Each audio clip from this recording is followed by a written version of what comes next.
In the last year, we have studied about the different heads of income. That is income from salary, income from house property, income from business or provision, income from other source and so on. We know when we are adding these 5 heads of income together, we will get gross total income that we have already studied. Then, in order to get to the total income of a person has to pay tax only for his total income, right? Then how we will find out the total income of a person? In order to calculate the total income of a person, different incomes should be added together.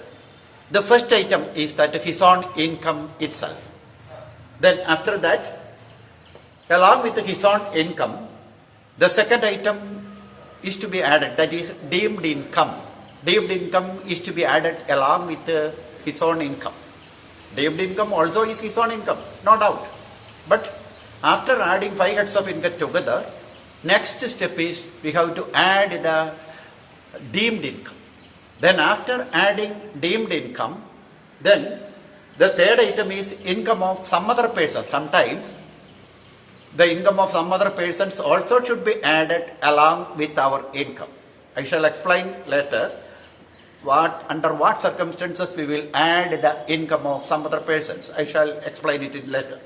Okay, then the fourth item is share of profits from association of person or body of individual. That is, if we are the member in an association of person or body of individual, that AOP is doing some kind of business, then definitely we will get a share of profits from that AOP, right? Then, if AOP has not paid tax at its higher rate, then we have to add the profit from that association of person along with our income. But if association of person has already paid tax at its maximum rate, that is 30%, then that income need not be added with our income. So, I repeat, the total income of a person includes the income of the assessee, then deemed income, then income of some other person, then share of profit from AOP or BOI if AOP or BOI has not paid the tax at its maximum rate. Okay, then we can see one by one. First, I already mentioned that along with the income of assessee, deemed income, his own deemed income should be added. Then what is deemed income? From that word itself we can understand the meaning. Deemed income. Even though it is not actually the income, that income will be deemed to be, or that income will be treated as the income. That item will be treated as an income. Then what are the different deemed income? 1. Unexplained cash credit. What is meant by unexplained cash credit? Unexplained cash credit means, suppose a person's SB account, is credited with a huge amount. Suppose income tax department has found out it and sent a notice to that person and asked him from where you have got this much amount. Suppose that assessee could not give a correct explanation for that amount, then that may be the black money. Okay, then that is what is called unexplained cash credit. Then income tax department will ask that person that this income is your own income. That should be added with your own actual income. Then unexplained cash credit is treated as a deemed income. Then another example of deemed income is unexplained investment. Suppose that person has made a huge investment in shares or debentures or somewhere else. Then that also is supposed traced out by the income tax department and asked the same question, from where you have got this much amount for your investment. Okay, suppose that person could not give a correct answer. Then that is what is called unexplained investment. That also is treated as his deemed income. Then the third one, unrecorded and unexplained money or gold.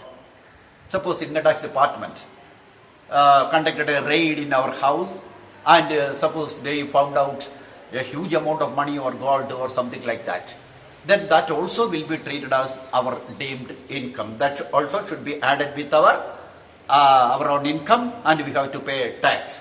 Okay, then unexplained expenditure. What is meant by unexplained expenditure? Do you know? That is nothing but if we have spent a huge amount for, say for example, suppose I have constructed a very big house by spending 5 crores rupees. You know, I am only a teacher. I cannot make 5 crore rupees in a year. But suppose I constructed a house by spending 5 crore rupees in a year. Then if income tax department asks, Abraham, from where you have got this much amount, 5 crore rupees. Suppose I am not giving a proper answer for it, then that is what is called unexplained expenditure. That also is, that amount, that 5 crore is also treated as my own income.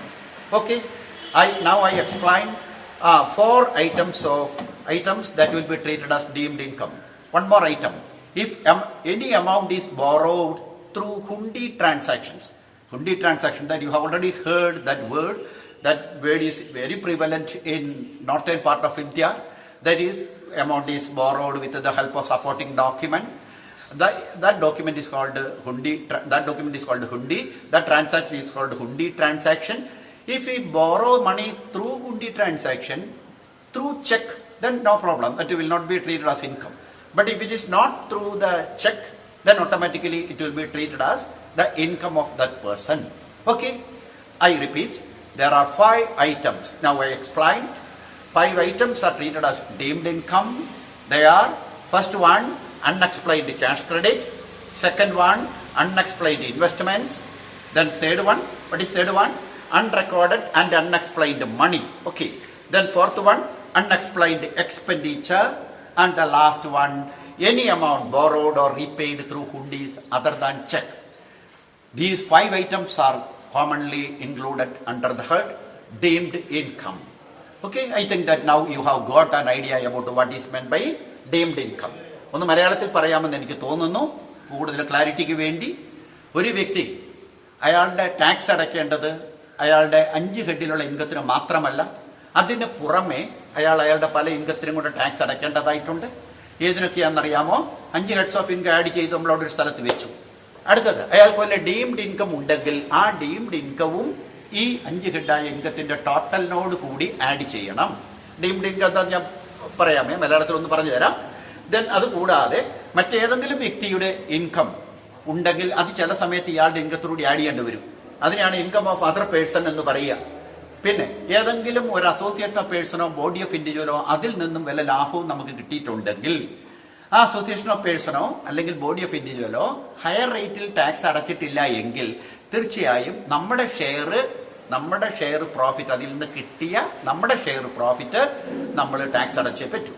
അപ്പൊ ഇതാണ് total ഇൻകത്തിൽ ഉൾപ്പെടുത്തുക. ഞാൻ ഈ പറഞ്ഞ എല്ലാ ഐറ്റംസും total ഇൻകത്തിൽ ഉൾപ്പെടുത്തും. അതിനാണ് ഒരു വ്യക്തി ടാക്സ് അടയ്ക്കേണ്ടത്. ഓക്കെ, ദെൻ ഡീംഡ് ഇൻകം എന്താണെന്ന് ഞാൻ ഇംഗ്ലീഷിൽ ഓൾറെഡി എക്സ്പ്ലെയിൻ ചെയ്ത് കഴിഞ്ഞു.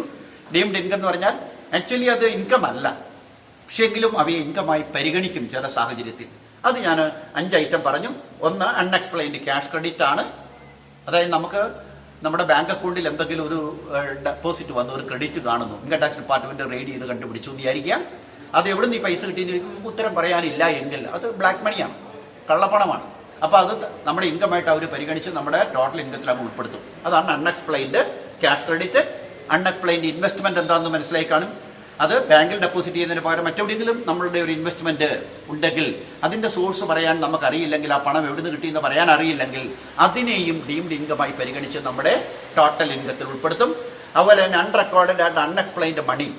നമ്മുടെ വീട്ടിൽ കയറി പെട്ടെന്ന് ഒരു റെയ്ഡ്, ഇൻകം ടാക്സ് ഡിപ്പാർട്ട്മെന്റ് അവിടെ വന്നിട്ട് എന്താ പറയുക, കുറേ നോട്ട്സും അല്ലെ സ്വർണമോ വെള്ളിയോ ഡയമണ്ടോ ഒക്കെ പിടിച്ചാൽ അതൊക്കെ നമ്മുടെ ഡീംഡ് ഇൻകമായി പരിഗണിച്ചുകൊണ്ട് നമ്മുടെ ടോട്ടൽ ഇൻകത്തിൽ ആഡ് ചെയ്ത് ടാക്സ് അടയ്ക്കാൻ ആവശ്യപ്പെടും.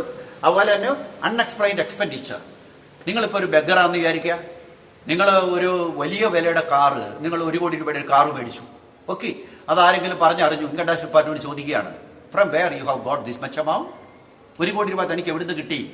തന്റെ ജോലി ഇന്നതല്ലേ, താൻ എങ്ങനെ 1 കോടി രൂപ ഉണ്ടാക്കി എന്ന് ചോദിച്ചാൽ നമുക്ക് ഉത്തരം പറയാനില്ലെങ്കിൽ അതിനാണ് അൺഎക്സ്പ്ലെയിൻഡ് എക്സ്പെൻഡിച്ചർ. നമുക്ക് ഉത്തരം പറയാൻ പറ്റാത്ത ഒരു ചെലവ്, അത് നമ്മുടെ ഇൻകമായി പരിഗണിച്ച് നമ്മൾ ടാക്സ് അടയ്ക്കേണ്ടി വരും.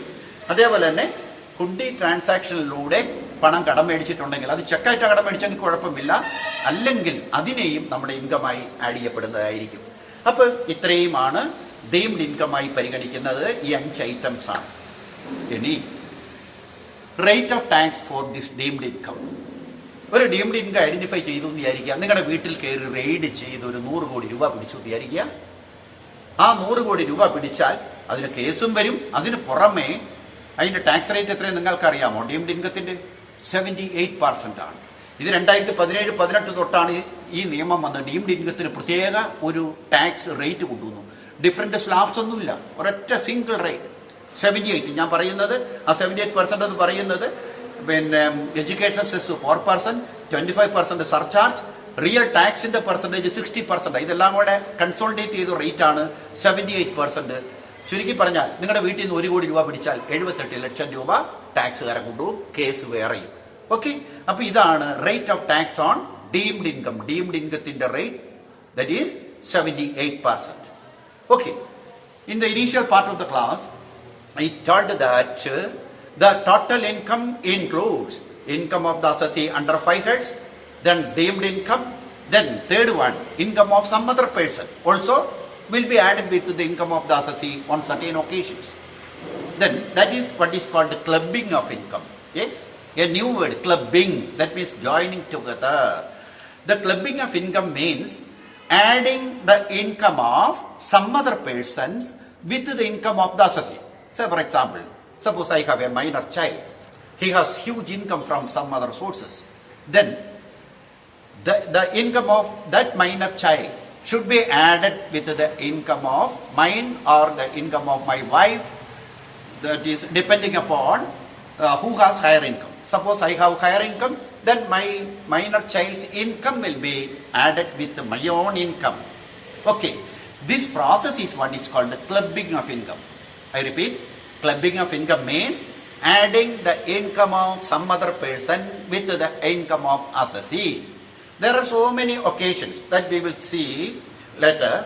So many occasions income of some other persons will be added with the income of the assessee. This process of including the income of another person with the income of assessee is what is called a clubbing. Okay, I think that now you have clear about the word clubbing. Okay, have you got it? What is meant by clubbing? It's nothing but adding the income of a third party with the income of the assessee. That is what is called a clubbing. Okay, then whether we can add the income of some other person without any limit or without any permission of that person? No. There are certain special, only on certain occasions we can add the income of some other person with the income of the assessee. Okay, what are such occasions? I shall explain one by one. The first one is that transfer of income without the transfer of asset. Asset means if we are transferring only the income from an asset in the name of a person, then that income, without transferring the ownership of the asset, we are transferring only the income. I can give a very good example for it.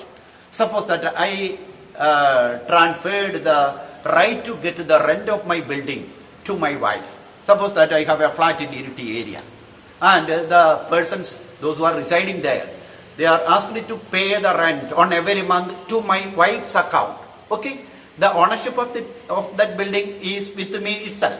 I didn't transfer the ownership, but I transfers only the right to get the income to a third party, that is to my wife. So on every month, the person, those who are residing there, sent their rent to the bank account of my wife. Here my wife, she is getting only income from that building. Real owner is I myself. Okay, here I transfer only the income from that property, not the ownership. Here, if it is found out by the income tax department, they will never allow me to leave from the scene.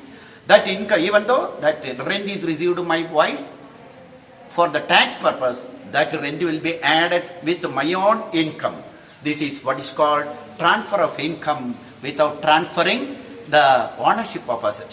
ഒരു asset കൈമാറാതെ ആ അസറ്റിന്റെ ഉടമസ്ഥാവകാശം അസറ്റിയിൽ തന്നെ നിലനിർത്തിക്കൊണ്ട് അതിന്റെ income മാത്രം ഒരു third പാർട്ടിക്ക് നമ്മൾ കൈമാറിയാൽ, ആ ഇൻകം ടാക്സ് ഡിപ്പാർട്ട്മെന്റ് ഇത് മനസ്സിലാക്കിയാൽ ആ ഇൻകം ആരാണോ കൈമാറിയത്, ട്രാൻസ്ഫററുടെ ഇൻകം, കൈമാറിയ ആളുടെ ഇൻകമായിട്ടേ പരിഗണിക്കുള്ളൂ, അല്ലാതെ കൈമാറി കിട്ടിയ ആളുടെ ഇൻകമായി പരിഗണിക്കില്ല. ഞാൻ പറഞ്ഞ ഉദാഹരണത്തിൽ റെന്റ് മേടിക്കാൻ എന്റെ ഭാര്യയെ ഏൽപ്പിച്ചു, എല്ലാവരും റെന്റ് എന്റെ ഭാര്യയ്ക്ക് അയച്ചു കൊടുത്തു. ഓക്കെ, പക്ഷേ കെട്ടിടത്തിന്റെ ഉടമസ്ഥാവകാശത്തിൽ തന്നെ അത് മാറുന്നില്ല. അപ്പോൾ ഇവിടെ ഈ റെന്റ് ലഭിക്കുന്നത് എന്റെ ഭാര്യയ്ക്കാണെങ്കിലും ഇൻകം ടാക്സ് ഡിപ്പാർട്ട്മെന്റ് പറയും, മോനെ അബ്രാഹം ഈ പണിയൊന്നും വേണ്ട, ആ ഇൻകം നിന്റെ ഇൻകത്തോടുകൂടി ആഡ് ചെയ്തിട്ട് നീ ടാക്സ് അടയ്ക്കാൻ പറയും. അപ്പൊ ഇതൊരു ക്ലബിങ്ങിന് ഉദാഹരണമാണ്. ഇൻകം റിസീവ് ചെയ്തത് ഭാര്യയാണെങ്കിലും അതിന് ടാക്സ് അടയ്ക്കുന്നത് ഞാനാണ്, കാരണം കെട്ടിടത്തിന്റെ ഓണർഷിപ്പ് എന്നിലാണ്. അപ്പൊ ഇതൊരു ക്ലബിങ്ങിൽ ഒരു സാഹചര്യം ഇതാണ്, transfer of income without transferring the ownership of asset. Okay, the second occasion of clubbing is revocable transfer of assets. What is meant by revocable? What is the word meaning of revocable? Okay, you might have already heard the word revocable. It is nothing but cancelable. That is, if it's, say for example, suppose I transferred a building to my elder son, Alex. Okay, and under the condition that after 5 years you have to retransfer this building to me. Okay, ഞാനിപ്പോൾ ഒരു കെട്ടിടം എൻ്റെ മകൻ്റെ പേര് കൈമാറിയാണ്, ആധാരം എഴുതി തന്നെ കൈമാറിയാണ്. ഈ കെട്ടിടം അലക്സ് അബ്രഹാമായി നിനക്ക് ഞാൻ തരുന്നു, പക്ഷെ 5 വർഷം കഴിഞ്ഞ് ഈ കെട്ടിടം എനിക്ക് തിരിച്ച് നീ തരണം എന്നൊരു കണ്ടീഷൻ അതിനകത്ത് വെച്ചാൽ ഇതിന്റെ പേരാണ് റിവോക്കബിൾ ട്രാൻസ്ഫർ. ഓക്കെ, ഈ 5 വർഷവും എന്റെ മകൻ ആ ബിൽഡിങ്ങിൽ നിന്നുള്ള റെന്റ് മേടിക്കുന്നു എന്ന് വിചാരിക്കുക, ആ റെന്റിന് ടാക്സ് അടയ്ക്കേണ്ടത് എന്റെ മകനല്ല, പകരം എന്റെ ഇൻകത്തോടുകൂടി അത് ആഡ് ചെയ്യും. കാരണം ട്രാൻസ്ഫർ നടത്തിയിരിക്കുന്നത് revocable ട്രാൻസ്ഫറാണ്.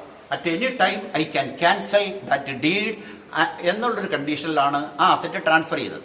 So any income received from that asset will be treated as the income of the transferor, not the income of the transferee.